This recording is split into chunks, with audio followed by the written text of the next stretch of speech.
Hello. स्वागत है आपका फिर से मेरे चैनल पर। आज की क्लास में हम लोग फाइनल अकाउंट्स के कुछ एडवांस क्वेश्चन हम लोग सीखने वाले हैं। ठीक, तो देखिए फाइनल अकाउंट्स जब भी हम लोग प्रिपेयर करते हैं फाइनल अकाउंट्स, तो हमारे सामने कुछ एडजस्टमेंट नज़र आएंगी। ठीक, उन एडजस्टमेंट को हमें क्या करना पड़ेगा, उन एडजस्टमेंट को हमें एडजस्ट करना पड़ेगा। आज की क्लास में हम लोग यही सीखने वाले हैं। याद रखना, फाइनल अकाउंट जैसे देखिए क्वेश्चन करते समय आपको नज़र आएगा क्या चीज़, आपको एक ट्रायल बैलेंस नज़र आता है हमेशा, जिसकी दो साइड्स होती हैं। ठीक, और साथ ही साथ आपको कुछ यहाँ पे एडजस्टमेंट नज़र आती है बहुत सारी। अब हम इन्हीं एडजस्टमेंट को कैसे सॉल्व करेंगे, इनकी क्या ट्रीटमेंट होगी, हमें यही सब सीखना है। याद रखना, इन एडजस्टमेंट की डबल एंट्री सिस्टम क्या है, इनकम्प्लीट है।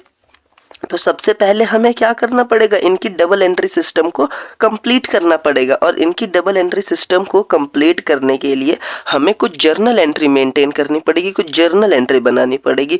तो जब हम इन्हीं एडजस्टमेंट की जर्नल एंट्री बनाएंगे ना, तो उसको हम बोलते हैं क्या चीज़, एडजस्टिंग एंट्री या एडजस्टिंग जर्नल एंट्री। ठीक, ये आपको क्लियर हो गया। अब देखिए आपके सामने ना कुछ टर्म नज़र आएगी, जैसे कि आपके सामने नज़र आएगा एक आउटस्टैंडिंग एक्सपेंस। एडजस्टमेंट के अंदर की मैं बात कर रहा हूँ, आउटस्टैंडिंग एक्सपेंस नज़र आएगा। तो इसकी क्या ट्रीटमेंट होगी समझते हैं। देखिए फटाफट से देखिए, profit and loss, trading account और फाइनल अकाउंट या बैलेंस शीट, ये हम कब बनाते हैं, ये हम बनाते हैं एक ईयर के एंड में। ठीक, तो देखिए फॉर एग्जांपल अगर वो ईयर की बिगनिंग हुई थी 1 अप्रैल 2018 को, ठीक, तो इसका एंड कब होगा ईयर का, इसका एंड होगा आपका 31 मार्च 2019 को। ठीक, अब इस पूरे पीरियड के दौरान जितने भी आपके ट्रांजैक्शंस होने थे वो सब होंगे, और फिर ईयर के एंड पे जा करके आप उसको क्या करेंगे, आप उसकी हेल्प से फाइनल अकाउंट बनाएंगे और सारी पोस्टिंग उसके अंदर करेंगे। याद रखना, एक हमारा कॉन्सेप्ट कहता है क्या चीज़, कि इस साल के जो भी एक्सपेंस होंगे और जो भी इनकम होगी वो हमें बेशक रिसीव हुई हो या ना हुई हो, वो हमें कहाँ पे लिखनी है, वो हमें यहाँ पर लिखनी है। भाई इस साल की अगर वो हो, इस साल का अगर वो एक्सपेंस है और इस साल का अगर वो इनकम है, तो हमें वो इसी साल में दिखानी है, वेदर इज रिसीव्ड और नॉट, वेदर इज पेड और नॉट। ये कौन कहता है, हमारा एक्रूअल बेसिस अजम्पशंस। ठीक, अब देखते हैं फटाफट से समझिए। देखिए आप इस ईयर में मैं एक एग्जांपल लेता हूं, जैसे आउटस्टैंडिंग रेंट का। ठीक, आउटस्टैंडिंग रेंट का मैं एक एग्जांपल लेता हूं। देखिए आपको रेंट पेड करना था। ठीक, आप रेंट पेड करते हैं पर मंथ। ठीक, पर मंथ करते हैं ₹1000 का। ठीक, लेकिन आपका आउटस्टैंडिंग है रेंट फॉर 1 मंथ। इस आउटस्टैंडिंग का मतलब क्या होता है, आउटस्टैंडिंग का मतलब होता है कि कोई ऐसा एक्सपेंस जो आपको पेड करना था बट आपने पेड नहीं करा, तो वो आपका आउटस्टैंडिंग एक्सपेंस कहलाता है। ठीक, और अब देखिए आपके पास कुछ ऐसी एडजस्टमेंट नजर आएगी, आउटस्टैंडिंग रेंट फॉर 1 मंथ। ठीक, कितने महीने का आउटस्टैंडिंग है भाई, 1 मंथ का आउटस्टैंडिंग है, और पर मंथ आप 1000 पेड करते हैं। ठीक, अब इसकी ट्रीटमेंट क्या होगी, देखिए आप पर मंथ 1000 पे करते हैं ना, तो यानी कि 12 मंथ्स, यानी कि पूरे साल में तो 12 महीने होते हैं, तो आप कितना पेड करेंगे भाई, 1000 की आप 12 से मल्टीप्लाई कर दीजिए, कितना आ जाएगा भाई 12,000। आपको इतना पेड करना था, बट अभी आपका एक महीने का क्या है, आउटस्टैंडिंग है, यानी आपने total amount due for payment, ठीक, जिसमें से आपने कितना पेड कर दिया भाई, 1 मंथ का ही बाकी है ना, यानी कि आपने 11 महीने का क्या कर दिया है भाई, पेड कर दिया है, यानी कि 11 मंथ्स आपने क्या कर दिया है, पेड कर दिया है। और 1 महीने का आपका बचा है कितना, 1000 रुपये। ठीक, अब इसकी क्या ट्रीटमेंट करेंगे, तो देखिए इसकी ट्रीटमेंट क्या होगी, ये आपको एडजस्टमेंट के नजर आएगा, ये आपको ट्रायल बैलेंस के बाहर नजर आएगा। तो आप फटाफट से एक शॉर्ट में बनाएंगे क्या चीज, P&L अकाउंट। एक शॉर्ट में बनाएंगे क्या चीज, प्रॉफिट एंड लॉस अकाउंट बनाएंगे। ठीक, देखिए रेंट पेड करना आपका ये एक इनडायरेक्ट एक्सपेंस होता है, और जितने भी इनडायरेक्ट एक्सपेंस होते हैं वो प्रॉफिट एंड लॉस में जाते हैं। जी आप पे आपका जाएगा कितना, रेंट कितना जाना था आपका, भाई आपके गए हैं 11,000, लेकिन आपका इस साल का तो भाई 12,000 रुपये का खर्चा था, लेकिन आपने तो 11,000 रुपये दिए। भाई 1,000 आपका आउटस्टैंडिंग है, तो उसको आप यहाँ पे ऐड करके दिखाएंगे, बेशक आपने पेड किया हो या ना पेड किया हो, आपको यहाँ पे उसे दिखाना पड़ेगा कि वो इसी साल का खर्चा था। ठीक, और ये यहाँ पे हम क्यों ऐड कर रहे हैं, अकॉर्डिंग टू मैचिंग कॉन्सेप्ट्स। ठीक, सिमिलर नेचर के जो भी अकाउंट्स की एडजस्टमेंट होंगी वो हम उसी से एडजस्ट करेंगे। तो आपका कितना पेड हुआ, देखिए 12,000, लेकिन इसमें आपने सिर्फ 11 महीने का पेड करा था, लेकिन आपने 1,000 का और इसमें ऐड करा, क्योंकि वो आपको पेड करना है फ्यूचर में, वो इस साल का है। अगर मैंने उसको अगले साल पेड कर दिया तो वो अगले साल का एक्सपेंस बन जाएगा, जिस कारण अगले साल का प्रॉफिट कम हो जाएगा और इस साल का आपका प्रॉफिट ज्यादा हो जाएगा। ठीक, अच्छा ये हो गई इसकी ट्रीटमेंट। और फिर आप बनाते हैं एक बैलेंस शीट। अब देखिए आपने रेंट पेड नहीं करा तो आपके ऊपर आउटस्टैंडिंग, आपके ऊपर कर्जा है ना, तो भाई लाइबिलिटी, तो आपकी एक लाइबिलिटी में आउटस्टैंडिंग रेंट, और जितने की भी वो आउटस्टैंडिंग होंगी ना उतने का आ जाएगा।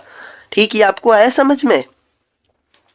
अब यहाँ पे रेंट का मैंने एग्जांपल लिया, आप इसको किसी भी एक्सपेंस के साथ जोड़ सकते हैं। आप इसको आउटस्टैंडिंग रेंट, आप इसको outstanding salary, outstanding wages, outstanding interest, outstanding carriage, outstanding manufacturing expense, वो कोई भी एक्सपेंस हो सकता है जो आउटस्टैंडिंग है, वो उसकी ट्रीटमेंट ऐसे ही होगी कि वो इस साल का ही खर्चा था, तो वो आपको इसी में दिखाना पड़ेगा, आपको पेड उतने ही करके यहाँ पे शो करने पड़ेंगे, वेदर इज पेड और नॉट पेड। ठीक, वो आपको यहाँ पे ऐसे ही दिखाना पड़ेगा, और जितना आपने पेड नहीं करा आपके ऊपर लाइबिलिटी बन जाएगी, आपके ऊपर कर्जा बन जाएगा। और देखिए कर्जा हम हमेशा लाइबिलिटी साइड में शो करते हैं, और इसका इंपैक्ट क्या पड़ा होगा, देखिए आपको पेड करना था इसी ईयर के यहाँ पे एंड में, आपको इसी मार्च का पेड करना था। ठीक, अब यहाँ से तो नेक्स्ट ईयर स्टार्ट हो जाएगा। अगर आपने रेंट यहाँ पे पेड कर दिया तो, और आपने उसको उसी मंथ्स का मान लिया, तो आपका उस ईयर का प्रॉफिट कम हो जाएगा और इस ईयर का आपका प्रॉफिट ज़्यादा हो जाएगा। ठीक, लेकिन ऐसा एक्चुअल में नहीं होगा, आपको इसे ऐसे ही शो करना पड़ेगा। ठीक, आपको ये एडजस्टमेंट आ गई समझ में, बहुत बढ़िया। ठीक, अब देखिए कई बारी ना आपको आउटस्टैंडिंग ये ट्रायल बैलेंस के अंदर ही नजर आएगा। अगर आपको आउटस्टैंडिंग ट्रायल बैलेंस के अंदर नजर आता है, इट मींस कि उसकी डबल एंट्री सिस्टम कंप्लीट हो चुकी है। अब आप उसको सीधा बैलेंस शीट की लाइबिलिटी में ले जाएंगे, क्योंकि आउटस्टैंडिंग का मतलब हमारे ऊपर कर्जा है कोई खर्चे का, और उसकी डबल एंट्री कंप्लीट हो चुकी है, इसलिए वो बैलेंस शीट में जाएगा सीधा। ठीक, अब देखिए,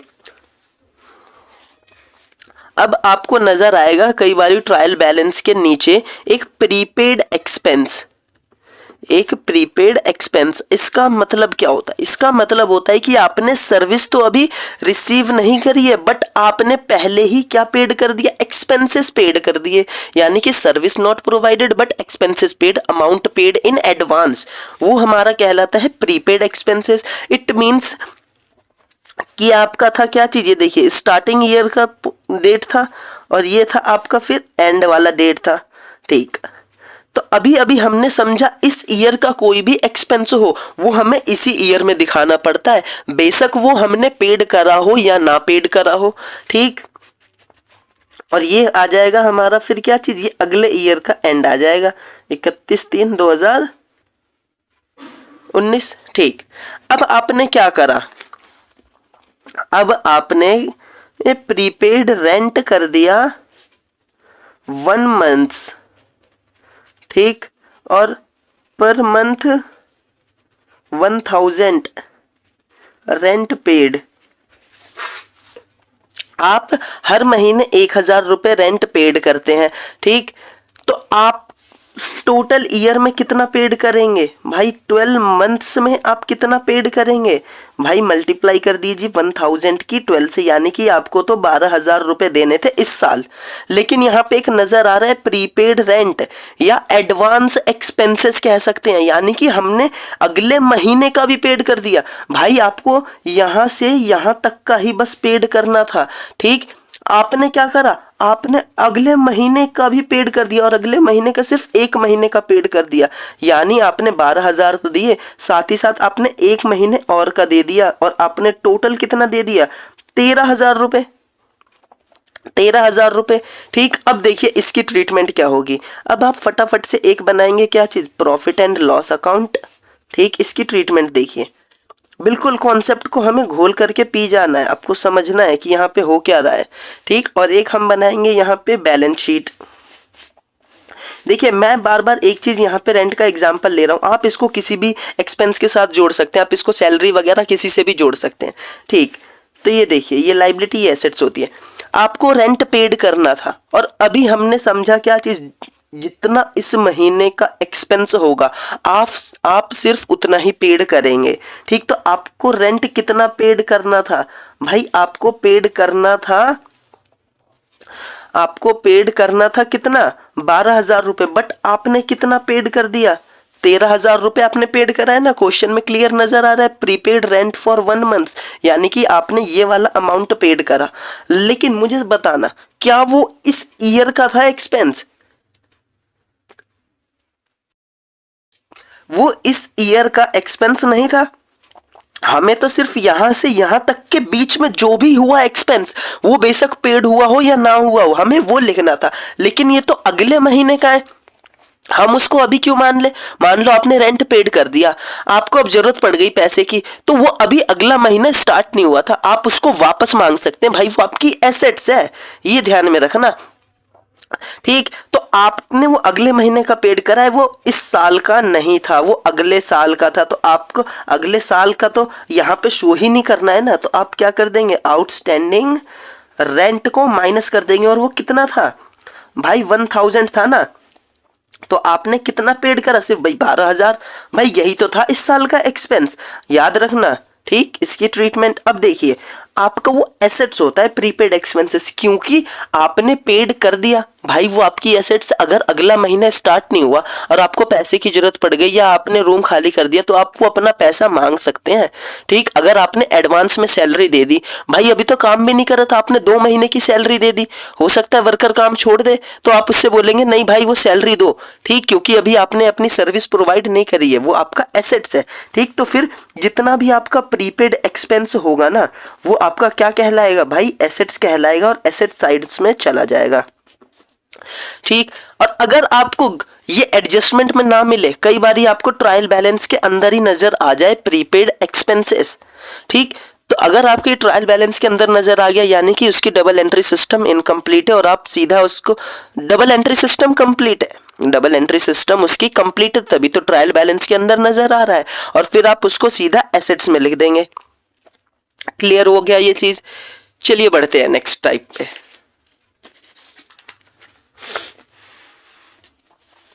अब आपको यहां पे कई बारी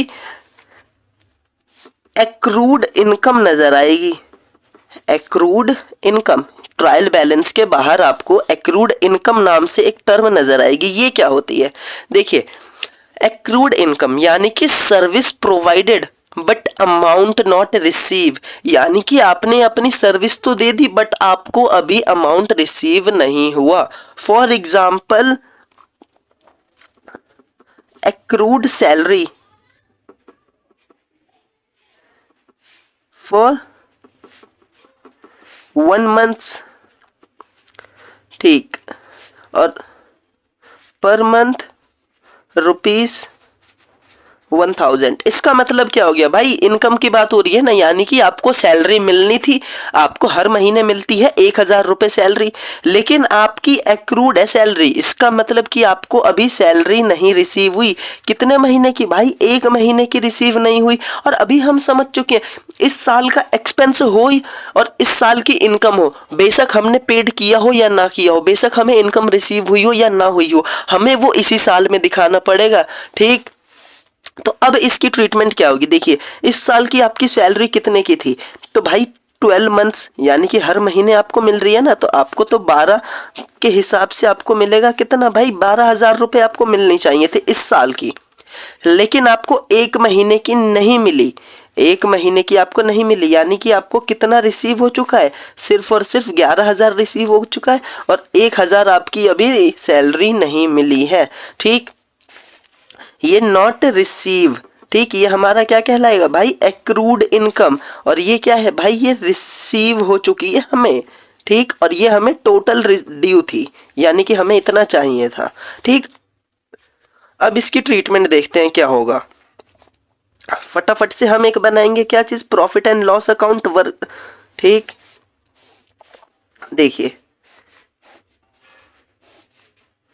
अच्छा याद रखना सैलरी आपको रिसीव हो रही है, यानी कि ये आपका क्या कहलाएगा भाई, ये आपकी इनकम है। ये क्या है भाई, ये आपकी इनकम है। सैलरी रिसीव होना या फिर एक टाइप से इंटरेस्ट रिसीव होना, डिस्काउंट रिसीव होना, कमीशन रिसीव होना, ये सब आपकी क्या है भाई, ये इनकम है। तो ये आपकी किस साइड जाएगी भाई, इनकम वाली साइड में जाएगी।